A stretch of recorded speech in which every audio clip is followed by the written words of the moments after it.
जनपद मुजफ्फरनगर जिलाधिकारी कार्यालय पर जिला कांग्रेस कमेटी के पदाधिकारी और कार्यकर्ताओं ने शांतिपूर्ण सत्याग्रह के साथ अग्निपथ योजना के खिलाफ धरना दिया। जिलाध्यक्ष सुबोध शर्मा ने बताया, केंद्र सरकार द्वारा हाल ही में घोषित अग्निपथ योजना में सशस्त्र बलों की लंबे समय से चली आ रही परंपराओं और लोकाचार को नष्ट करने और उनके मनोबल का अवमूल्यन करने के कारण पूरे देश में व्यापक गुस्सा और विरोध हो रहा है। केंद्र सरकार द्वारा बिना किसी व्यापक परामर्श के इस गलत नीति को जिस तरह से थोपा गया है, उससे बड़ी संख्या में देश का युवा वर्ग नाराज है।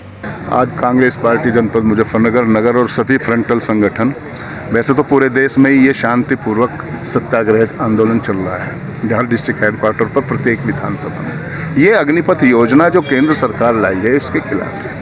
ये अग्निपथ योजना जो है, इसका ये नहीं पता चला है कि इसकी आवश्यकता कहाँ पे थी। ये बच्चों के भविष्य से खिलवाड़ है, ये देश की आर्मी से खिलवाड़ है। ऐसा लगता है कि देश की आर्मी को ठेके पे चलाया जाएगा। आर्मी कभी ठेके पे नहीं चला करती। जो बच्चा इसमें जाएगा, उसकी 17-18 साल की आयु होगी, 21 साल में 22 साल में वो वापस आ जाएगा रिटायर होके, तो उसका भविष्य क्या होगा उस बच्चे का। ये दूसरे आर्मी का क्या भविष्य होगा। 6 महीने की उसे ट्रेनिंग दी जाएगी। आर्मी में कम से भी कम 3 साल की ट्रेनिंग होती है, 1 साल की जैसे इंटर्नशिप होती है उसमें रखा जाए। 4 साल की ट्रेनिंग के बाद एक परिपक्व जवान होकर निकलता है जो सीमा पे जाकर हमारी सुरक्षा करता है। उसकी मानसिकता परिपक्व हो जाती है देश के लिए लड़ाई लड़ने के लिए। 6 महीने में तो नहीं होगी, 4 साल में वो वापस आ जाएगा। उसके बाद वो क्या करेगा। वो ट्रेंड हो गया, हथियार चलाने में ट्रेंड हो गया।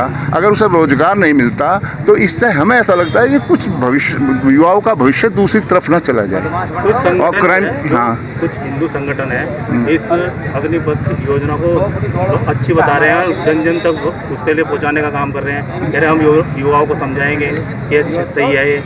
देखिए, मैं हिंदू संगठन की बात नहीं कर रहा, ये बात पूरे देश की है, केवल एक वर्ग के संगठन की नहीं है। और आप भी देख रहे होंगे, मेरी समझ में ये नहीं आ रहा कि ऐसा किया जा रहा है कि जैसे जितना भी ये अग्निपथ योजना है, एकदम से आप देख रहे होंगे कि जितना अधिकारी है, IAS IPS है, इवन देन जिस मिलिट्री पे हमारा पूरा विश्वास है, उसके सेना अध्यक्ष, उसके अधिकारी, जितने मंत्री, जितने MLA देश के, जितने MP एकदम सड़क पर आ गए और वो इसकी खूबियाँ बता रहे हैं। उनसे किसी मंत्री से आप ये पूछ लो, किसी अधिकारी से पूछ लो कि जब ये योजना लागू हुई क्या आप इसमें शरीक थे इसकी प्लानिंग में।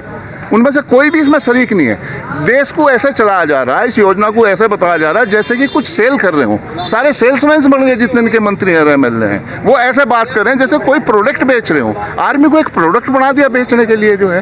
तो इस तरह से व्यवहार किया जा रहा है देश के साथ। ये देश का युवा बर्बाद हो जाएगा, ये आर्मी बर्बाद हो जाएगी। चारों तरफ हमारे शत्रु बैठे हैं, चाइना बैठा है, पाकिस्तान बैठा है और सीमाओं पर शत्रु बैठे हैं। अगर आर्मी का इस तरह से मनोबल टूट गया, जिसके भरोसे हम, जब -40 डिग्री पर हमारा जवान वहाँ पर राइफल लेकर सीमा की सुरक्षा करता है और हम लिहाफ ओढ़ के लेटते हैं, उस जवान के भरोसे लेटते हैं। जब 50 डिग्री पे हमारा राजस्थान में रेगिस्तान में हमारा जवान सीमा की सुरक्षा करता है, हम AC चला के अपने घरों में सोते हैं। उस जवान के भरोसे, उस आर्मी के भरोसे देश सुरक्षित रहता है। और मुझे ऐसा लग रहा है कि जहाँ तक बच्चों का सवाल है, ना तो सुरक्षा है, ना पेंशन है, और अग्निपथ तो केवल टेंशन है।